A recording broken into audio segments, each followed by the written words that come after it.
साथियों, आपका स्वागत है रीजनिंग की मैराथन क्लास में।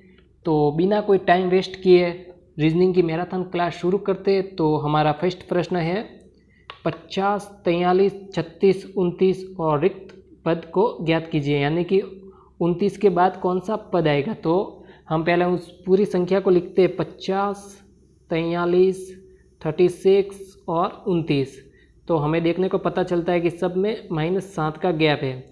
50 में से 43 गए तो -7, 43 में से 36 गए तो -7, 36 में से 29 गए तो -7। तो हम आगे वाली संख्या ज्ञात करने के लिए हमें क्या करना पड़ेगा, 29 -7 तो आ जाएगा आपका 22। तो 22 है आपका right answer, option C. Next प्रश्न है आपका, यदि 15 जनवरी 2004 को रविवार था तो 15 जनवरी 2003 को क्या वार होगा। ऑप्शन ए सोमवार, शनिवार, शुक्रवार और मंगलवार। तो इसका आपका राइट आंसर हो जाएगा ऑप्शन बी शनिवार, क्योंकि एक सामान्य वर्ष में 1 जनवरी को जो वार होता है वह अगले साल जाने में, अगले साल या सामान्य वर्ष हो या लीप वर्ष हो तो उसमें 1 दिन की बढ़ोतरी हो जाएगी। तो इसमें 2004 को 15 जनवरी 2004 को रविवार था, तो आपको 1 वर्ष पीछे जाना है, तो आपको 1 दिन की कमी करनी होगी। तो 15 जनवरी 2004 को रविवार था, तो 15 जनवरी 2003 को हो जाएगा आपका शनिवार। नेक्स्ट प्रश्न है आपका, निम्न में से कौन सा बेमेल है। मतलब निम्न में से कौन सा भिन्न है, जो इन चारों में सबसे अलग है। तो ऑप्शन ए हरियाणा, गुजरात, केरल और महाराष्ट्र। तो इसका सही आंसर हो जाएगा आपका ऑप्शन ए हरियाणा, क्योंकि गुजरात, केरल, महाराष्ट्र तीनों आपके समुद्र के किनारे बसे हुए राज्य हैं। इन तीनों राज्यों में समुद्र तट पाया जाता है और हरियाणा में कोई समुद्र तट नहीं है और ये नई समुद्र के किनारे। तो इसका सही आंसर हो जाएगा ऑप्शन ए हरियाणा। नेक्स्ट प्रश्न है, निम्न अंकों में से कौन सा विषम युग्म है। तो निम्न में से कौन सा विषम युग्म है, तो इसे हल करते हैं हम। तो फर्स्ट ऑप्शन से 133 - 98, तो आपका आ जाएगा 35। 150 और 15, 150 - 115 35, और 182 - 140 तो आ जाएगा आपका 35, और ऑप्शन डी है आपका 188 - 153 तो आ जाएगा आपका 35, और 182 - 140 होता है 42। तो आपका सब में 35 35 35 आ रहा है, लेकिन ऑप्शन सी में है आपके 42 आ रहा है। तो आपका विषम युग्म कौन सा है, आपका ऑप्शन सी आपका हो जाएगा विषम युग्म।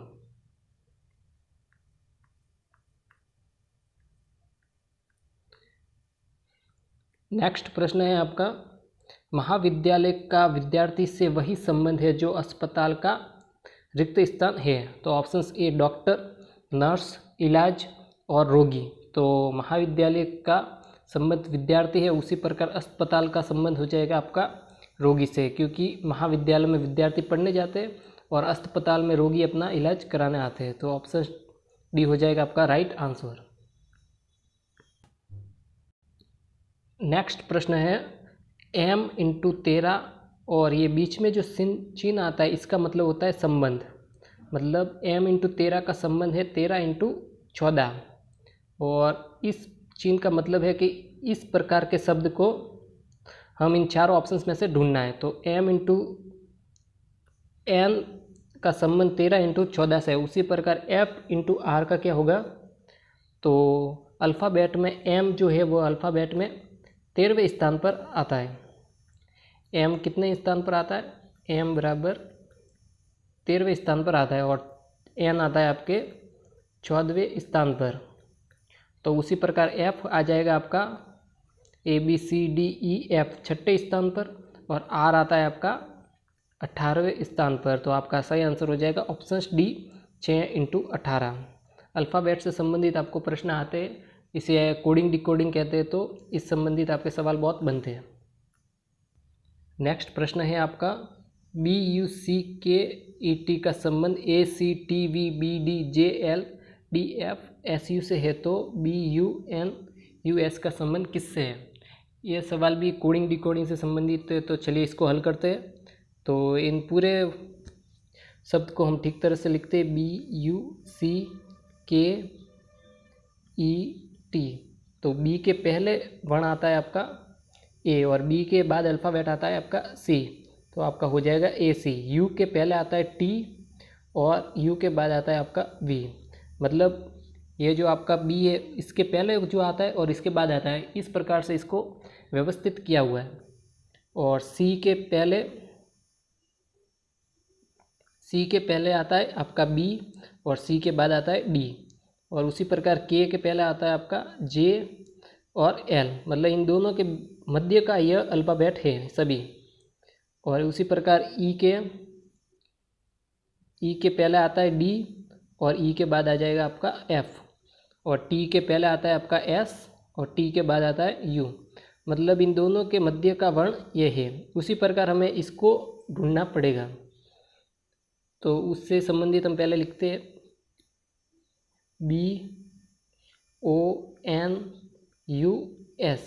तो बी के पहले वर्ण आता है आपका ए और बी के बाद आता है सी। ओ के पहले आता है आपका एन और ओ के बाद आता है पी, और एन के पहले आता है आपका एम और एन के बाद आ जाएगा आपका ओ। यू के पहले आता है आपका टी और यू के बाद आता है आपका वी, और एस के पहले आता है आपका आर और एस के बाद आता है आपका टी। तो इसका राइट आंसर हो जाएगा ACNPMOVRT।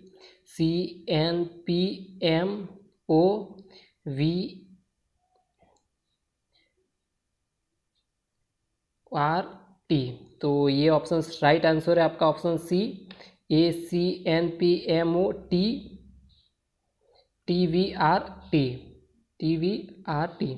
ये आपका राइट आंसर है। मतलब इन दोनों के मध्य का, ये AC के मध्य बी, NP के मध्य है यू, MO के मध्य है N, V फिर क्या यू, और तो U के मध्य है T और V। T और B के मध्य आता है U और J आता है S आता है आपका R और T के मध्य। तो इसका सही आंसर हो जाएगा ऑप्शन सी। नेक्स्ट प्रश्न है, यदि AB के दक्षिण में है और CB के पूर्व में है तो AC का संबंध किस दिशा से है। तो पहले देखते हैं कि हम A जो है वह B के दक्षिण में है, तो ये हो जाएगा आपका B, और B के दक्षिण में कौन है, A, ये आपके दक्षिण दिशा हो गई। और C जो है वह B के पूर्व में है, तो C ये रहा B, और B के पूर्व में कौन है, C, ये हो गया आपका C, ये हो गई आपकी पूर्व दिशा। तो AC का संबंध किस दिशा से है, तो ये हो गया आपका AC। आपको ये दिशा ज्ञात करनी है। तो दिशाओं में जो 4 दिशाएं होती है, ऊपर तो होती है उत्तर, दक्षिण, पूर्व, पश्चिम। तो ये दिशा आपकी कौन सी होती है, दक्षिण पश्चिम, और ये होती है आपके उत्तर पूर्व, और ये होती है आपके दक्षिण पूर्व, और ये होती है आपके उत्तर पश्चिम। तो ये दिशा हो जाएगी आपकी दक्षिण पश्चिम। तो इसका ऑप्शन डी हो जाएगा राइट आंसर, दक्षिण पश्चिम। नेक्स्ट प्रश्न है आपका, यदि EAT को 22, 26, 7 लिखा जाए तो LIP को कैसे लिखा जाएगा। तो इसके लिए हमें अल्फ़ाबेट की टेबल बनानी होगी। तो ABCDEFGHIJKL और M, यहाँ तक आपको M तक बनाना है। फिर नीचे से आपको NOPQRSTUVWXY और Z। तो हमें उल्टे तरफ से गिनती शुरू करनी है। तो Z हो जाएगा आपका 1 नंबर पर। तो 1 2 3 4 5 6 7 8 9 10 11 12 और 13, यहाँ तक आप जब N तक आ जाता है तो 13, फिर 14 15 16 17 18 19 20 21 और 22, ई आ जाएगा आपके 22वें स्थान पर। और उसी प्रकार ए आ जाएगा आपका, उल्टे तरफ से अल्फ़ाबेट टोटल 26 होते हैं, तो उल्टे तरफ से करेंगे तो ए आ जाएगा आपके 26वें स्थान पर, और सीधे तरफ से करते तो जेड आ जाएगा आपका 26वें स्थान पर, और टी आ जाएगा आपका 1 2 3 4 5 6 7, टी आ जाएगा आपके 7वें नंबर पर। तो उसी प्रकार हमें इसको भी हल करना होगा। तो एल की गिनती हम शुरू करते हैं, तो जेड से शुरू करेंगे तो 1 2 3 4 5, यहाँ तक आपका आ जाएगा 13 और 14 और 15। एल आ जाएगा आपका 15वें स्थान पर। एल कितने स्थान पर है? 15वें। और फिर क्या पूछा है? आई। तो एल तक आपको 15 तो याद ही है, तो 16 17 और 18, आई आ जाएगा आपका 18वें स्थान पर। तो 18 कौन सा ऑप्शन में? 18। और उसी प्रकार पी आ जाएगा आपके 1 2 3 4 5 6 7 8 9 10 11, पी आ जाएगा आपके 11वें स्थान पर। तो पी कौन से स्थान पर आ जाएगा? 11वें स्थान पर। तो ऑप्शन डी हो जाएगा राइट आंसर। और साथियों, इसको हल करने की और भी विधि है, जैसे कि ई को, ई आपको पता है कि आगे से गिनती करते तो अल्फ़ाबेट में A B C D E 5वें स्थान पर आता है। तो अल्फ़ाबेट टोटल कौन से स्थान, टोटल अल्फ़ाबेट कितने होते हैं? तो 26 अल्फ़ाबेट होते हैं, तो 26 माइनस 5 हो जाएगा आपका 21।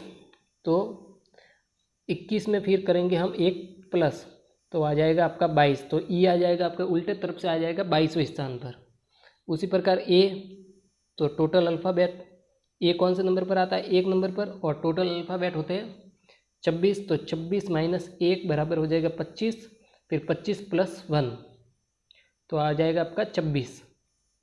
मतलब जो आगे से आता है आपका, फिर टोटल में से उसको माइनस कर देते हैं और उनमें फिर प्लस 1 करेंगे, तो आपका आ जाएगा उल्टे तरफ से क्रमांक आ जाएगा।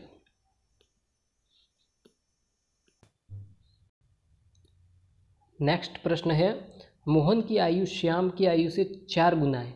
यदि दोनों की आयु का अंतर कितना है? 9 वर्ष है, तो मोहन की आयु कितने वर्ष है? तो मान लो कि श्याम की आयु है x और मोहन की आयु हो जाएगी कितनी? 4 गुना है, तो हो जाएगी आपके 4x। तो इन दोनों के आयु का अंतर कितना है?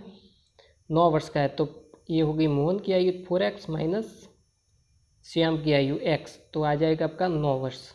तो 4x माइनस 1x आ जाएगा 3x, 3x बराबर 9, तो x बराबर आ जाएगा 9 माइनस 3 बराबर 3 वर्ष। x आ गया आपका 3 वर्ष, तो x किसकी आयु थी? श्याम की आयु, तो श्याम की आयु हो गई आपके 3 वर्ष। और हमें मोहन की आयु ज्ञात करनी है, तो मोहन की आयु श्याम की आयु से 4 गुना है, तो x आ गया आपका, x आ गया आपका 3 वर्ष। तो मोहन की आयु थी आपके 4x, तो 4 × 3 हो जाएगा आपका 12 वर्ष। तो मोहन की आ जाएगी आपकी 12 वर्ष और श्याम की आयु है आपके 3 वर्ष। तो हमें सिर्फ मोहन की आयु ज्ञात करनी थी, तो आ जाएगा ऑप्शन बी राइट आंसर, 12 वर्ष। नेक्स्ट है आपका, मकड़ी का संबंध जाला से है, उसी प्रकार हमें एक समानार्थी शब्द ढूंढना है मकड़ी और जाले से संबंधित। तो ऑप्शन ए है आपका पेन स्याही, बी है मुर्गा मुर्गी, सी है आपका अध्यापक और छात्र, और डी है आपका कवि और कविता। तो इससे संबंधित आपका शब्द हो जाएगा ऑप्शन डी कवि और कविता, क्योंकि मकड़ी जाला स्वयं बनाती है, उसी प्रकार कवि जो है वह स्वयं कविता लिखता है। तो ऑप्शन डी हो जाएगा आपका इसका सही आंसर। नेक्स्ट प्रश्न है आपका, रोहन और कार्तिक की आयु क्रमशः 6 और 10 वर्ष हैं, तो कितने वर्ष बाद दोनों की आयु का योग यानी कि जोड़ 34 वर्ष होगा? मतलब कितने वर्ष बाद इन दोनों की आयु का योग 34 वर्ष होगा? तो रोहन की वर्तमान आयु है 6 वर्ष और कार्तिक की है 10 वर्ष, तो वर्तमान में इनकी आयु का योग हो जाएगा 16। माना x वर्ष बाद इन दोनों की आयु हो जाएगी 34 वर्ष। कितने? x वर्ष, तो आपके हो जाएगा 6 + x और +10 + x बराबर हो जाएगा 34। तो 6 और 10 हो जाएगा 16 + 2x बराबर 34 का हो जाएगा 16 प्लस 2x बराबर 34। तो 2x बराबर हो जाएगा आपका 34 माइनस 16। तो आ जाएगा आपका 2x बराबर 18। तो आ जाएगा x बराबर आ जाएगा 18/2। तो हो जाएगा आपका 9 वर्ष। हमने x वर्ष माना तो x का मान आ गया 9। तो हमारा आ जाएगा इसका आंसर 9 वर्ष। 9 वर्ष बाद इनके दोनों की आयु का योग हो जाएगा कितना? 34।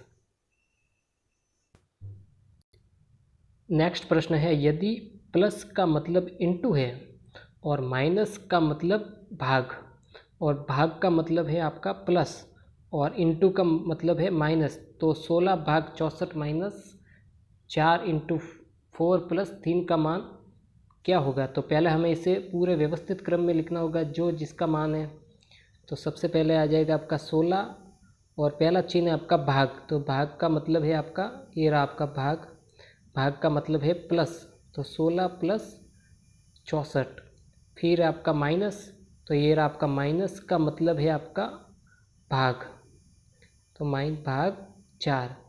फिर है आपका इंटू, तो इंटू का मतलब है माइनस, तो -4।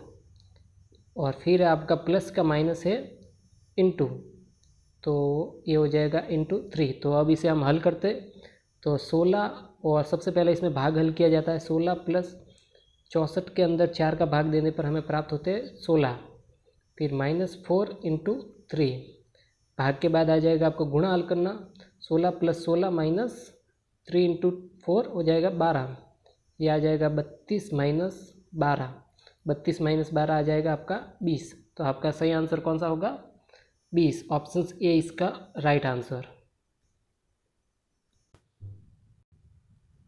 नेक्स्ट प्रश्न है आपका, विषम का चयन करें। इन चारों ऑप्शंस में से आपको विषम मतलब इन चारों में सबसे भिन्न कौन है वह आपको ढूंढना है। तो ऑप्शन ए है आपका दार्जिलिंग, शिमला, दिल्ली और नैनीताल। तो दार्जिलिंग, शिमला और नैनीताल ये आपके तीनों पर्वतीय स्थल हैं। कौन से स्थल है? पर्वतीय स्थल है।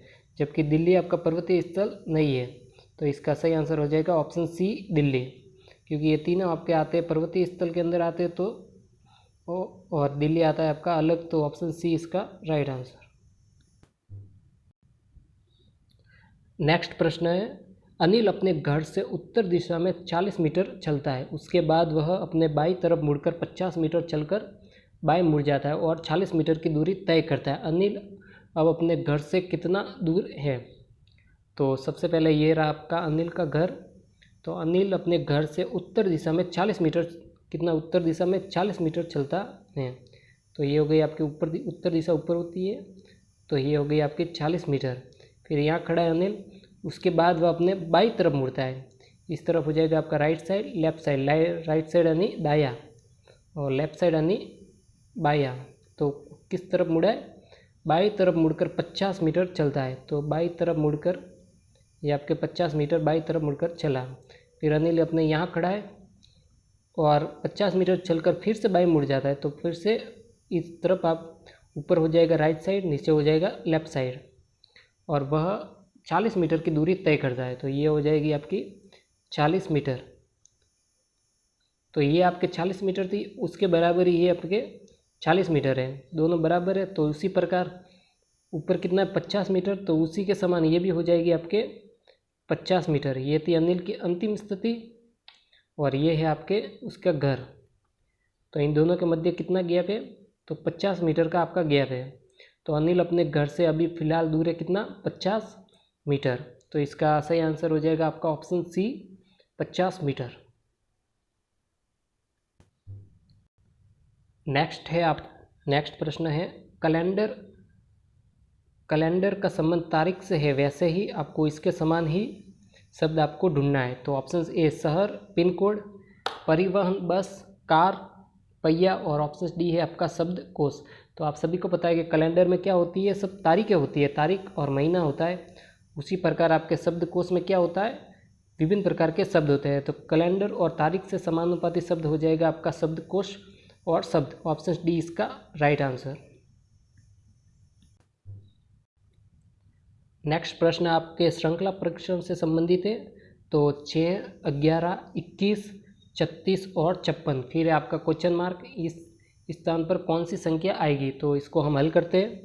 तो सबसे पहले लिखते हैं 6, 11, 21, 36 और 56। तो 6 और 11 के मध्य गैप है आपके 5 का, और 11 और 21 के मध्य आपके गैप है 10 का, और 21 और 36 के मध्य है 15 का गैप, और 36 और 56 के मध्य है आपके 25 का गैप। तो सब में आपके +5 और इधर भी आपके कितने बढ़ रहे, +5 5 बढ़ रहे। तो 20 के अंदर हम +5 करेंगे, तो 20 + 5 हो जाएगा आपका 25, और 25 में हम कितना जोड़ेंगे, लास्ट अंतिम संख्या थी आपके 56। तो 56 प्लस आपके 25 आ जाएगा 81। 6 और 5 हो जाएगा 1 और 5 2 81। तो आपका इस स्थान पर कौन सी संख्या आएगी, 81। सभी में +5 बढ़ रहा है। जैसे पहले में 5, 10, 15, 20 और अंतिम में कितना बढ़ेगा आपका 25। तो इसका सही आंसर हो जाएगा आपका 81।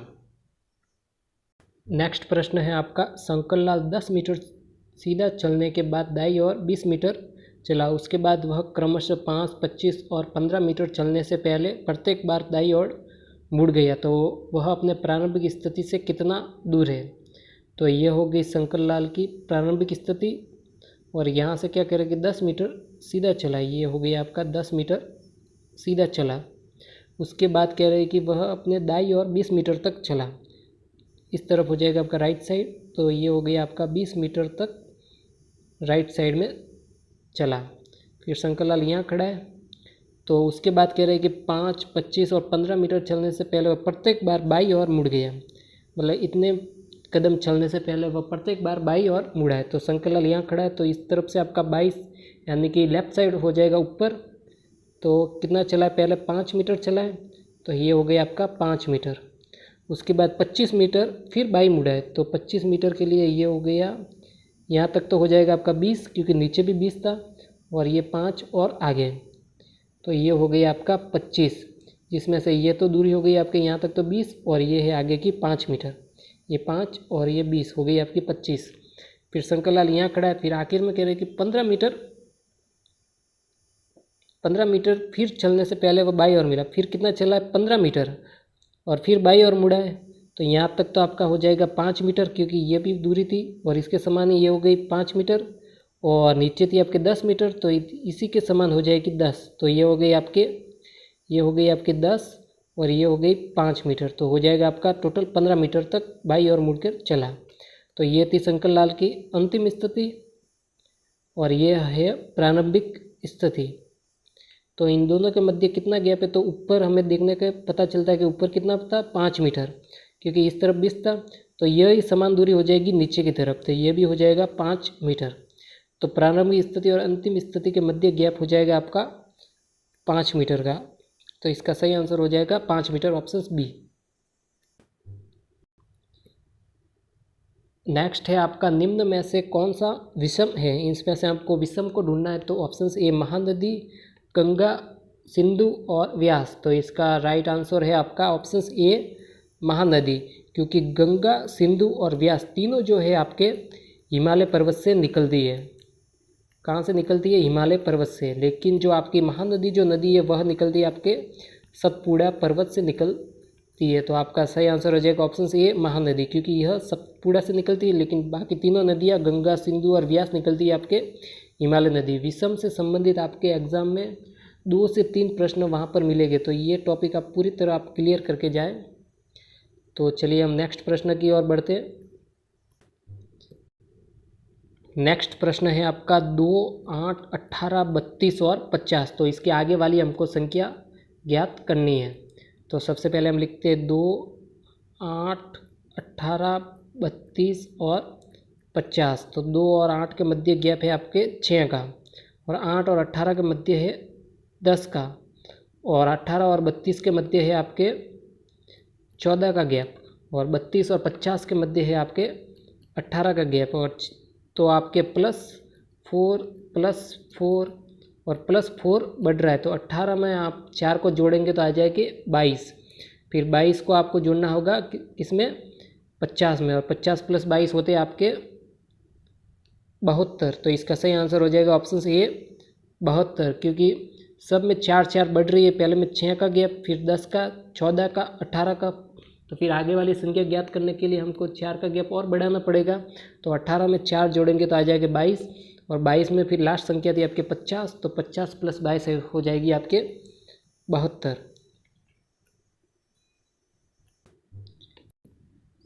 नेक्स्ट है आपका, निम्न में से कौन सी संख्या समान नहीं है। इसमें से आपको एक असमान संख्या ढूंढनी है। तो ऑप्शन ए है 5, 11, 13, और ऑप्शन डी है आपके 9। तो इसमें से आपका सही आंसर हो जाएगा ऑप्शन डी 9, क्योंकि 5, 11 और 13 तीनों एक अभाज्य संख्या है। तीनों कौन सी संख्या, अभाज्य। लेकिन आपकी जो 9 है वह है एक भाज्य संख्या, तो ये आपकी हो जाएगी असमान संख्या। तो ऑप्शन डी आपके हो जाएगा इसका राइट आंसर। नेक्स्ट है आपका, यातायात का संबंध सड़क से है, उसी प्रकार हमें समानुपातिक शब्द ढूंढना है इन चारों ऑप्शंस में से। यातायात के जो साधन है वह सड़क पर ही चलते हैं, तो उससे संबंधित हमको ढूंढना है। तो इसके संबंधित हो जाएगा आपका ऑप्शन सी, क्योंकि रक्त जो है वह सिराओं में ही बहता है। क्योंकि ऑप्शन सी तो गलत, हवाई जहाज और हवाई अड्डा, क्योंकि हवाई अड्डे पे तो हवाई जहाज रुकते हैं, जड़ और पेड़ का तो कोई संबंध ही नहीं है। और कार गैराज में तो कार सभी ठीक होती है, तो ये भी ऑप्शन गलत और ये भी गलत। तो जिस प्रकार यातायात के साधन सड़क पर चलते हैं, उसी प्रकार रक्त सिराओं में बहता है। तो ऑप्शन सी आपका राइट आंसर। अंग्रेजी वर्णमाला में कौन सा अक्षर प्रारंभ से 13वें और अंत से 14वें स्थान पर प्राप्त होता है।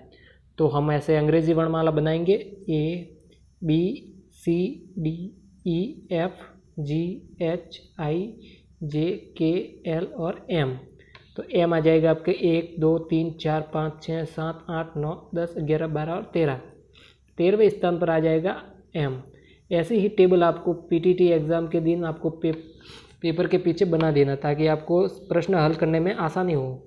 या पहले तो ए से लगाकर एम तक, फिर एम के नीचे आपको लिखना होगा एन, फिर ऐसे उल्टी एल के नीचे फिर ओ, फिर यहाँ से लेकर ए के नीचे आपको लिखना होगा जेड, और सभी के ऊपर ऐसे अंक लिखते 1, 2, 3, ताकि आपको सारे प्रश्न हल करने में आसानी हो। तो एम हो जाएगा आपका प्रारंभ से 13वें और अंत से 14वें स्थान पर प्राप्त होगा एम। तो इसका राइट आंसर हो जाएगा आपका ऑप्शन बी एम।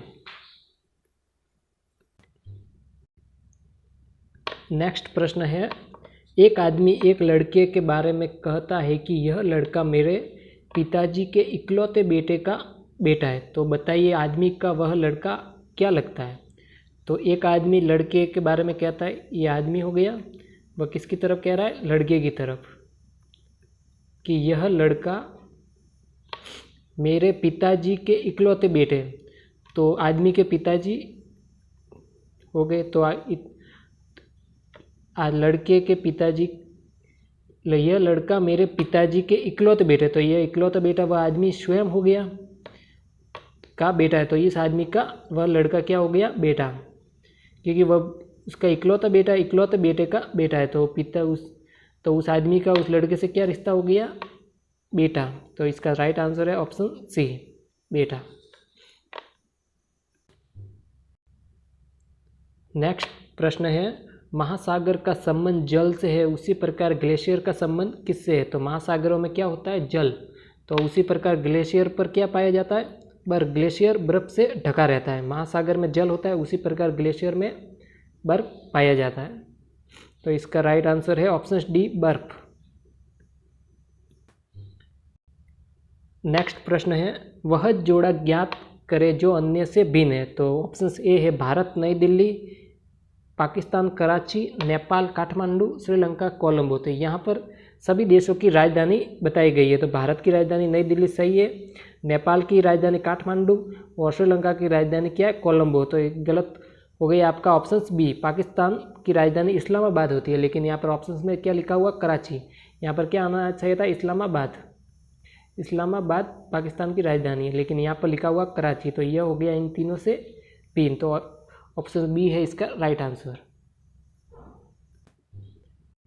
नेक्स्ट प्रश्न है, यदि ए टी बराबर 20 है और बी ए टी बराबर 40 है तो सी ए टी बराबर क्या होगा? तो ए टी बराबर क्या है? 20। तो ये अल्फ़ाबेट में आता है आपका 1 नंबर पर और टी का स्थान है 20वें, तो 1 × 20 हो जाएगा आपका 20। उसी प्रकार बी ए टी, तो बी आता है अल्फ़ाबेट में दूसरे स्थान पर, ए आता है 1 स्थान पर और टी आता है 20वें नंबर पर, तो 2 × 1 × 20 हो जाएगा आपका 40। सभी अल्फ़ाबेट्स का उसका स्थान से उसको गुणा किया हुआ है। तो उसी प्रकार हम सी ए टी, सी आता है आपके तीसरे स्थान पर और ए आता है आपका 1 स्थान पर और टी आता है आपका 20 स्थान पर, तो 3 × 1 हो जाएगा 3 और 3 × 20 हो जाएगा आपका 60। तो सी ए टी बराबर हो जाएगा आपका 60। तो 60 है आपका option C right answer.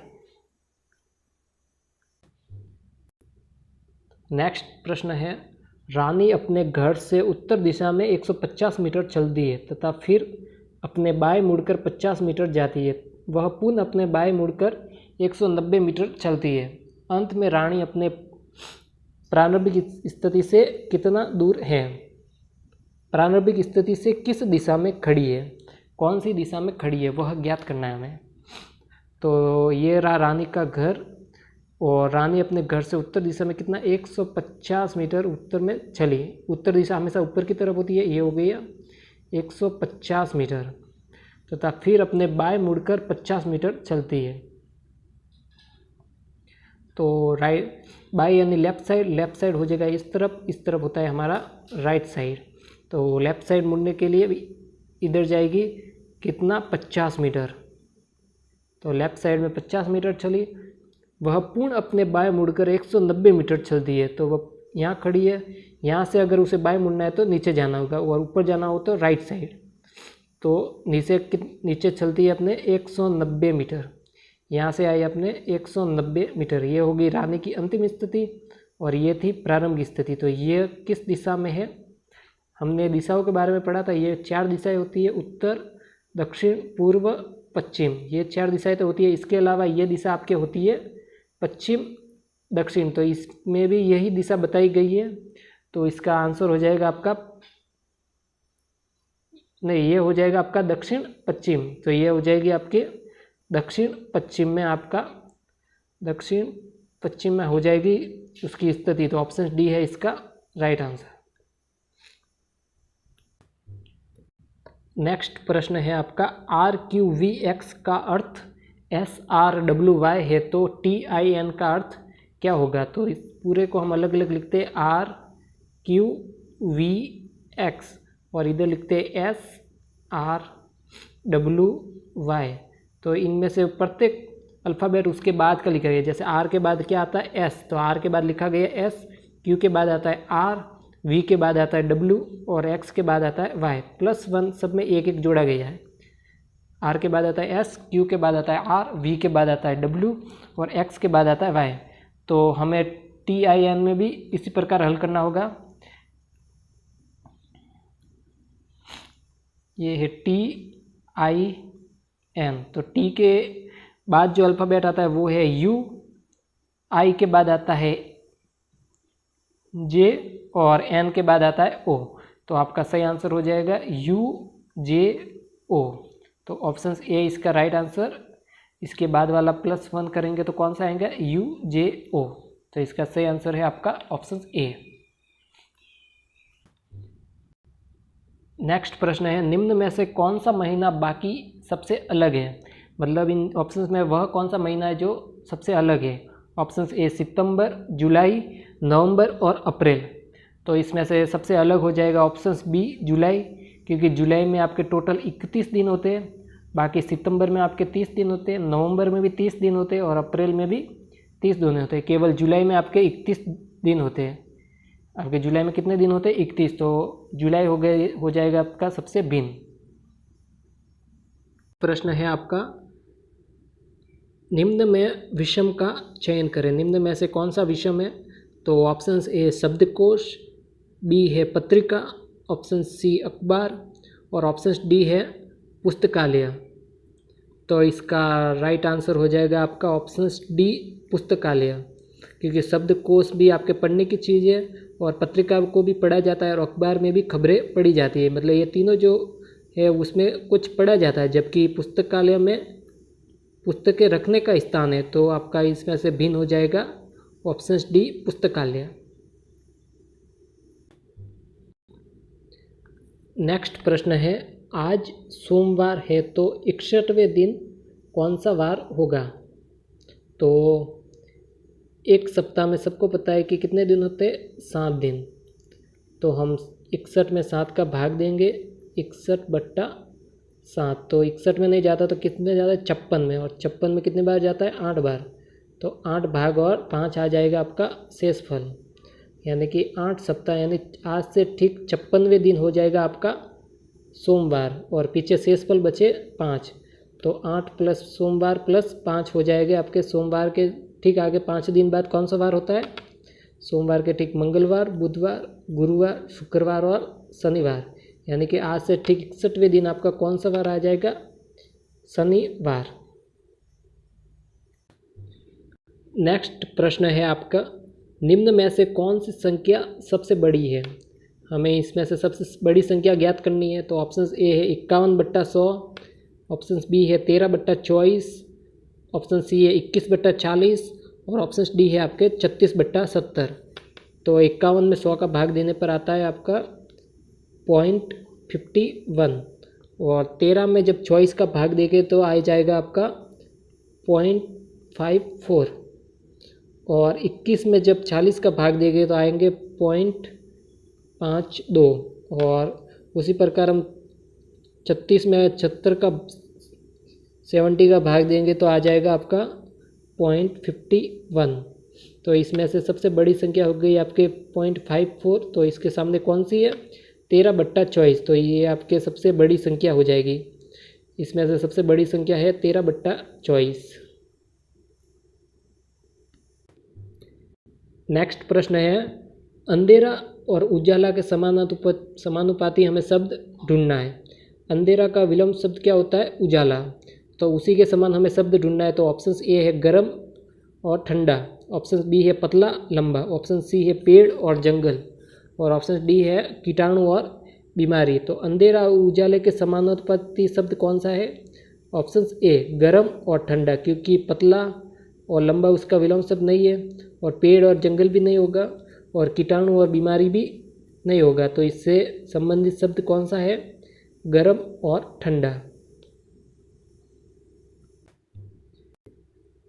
Next प्रश्न है, यदि SHE बराबर 32 है और HE बराबर 13, तो WE का मान क्या होगा?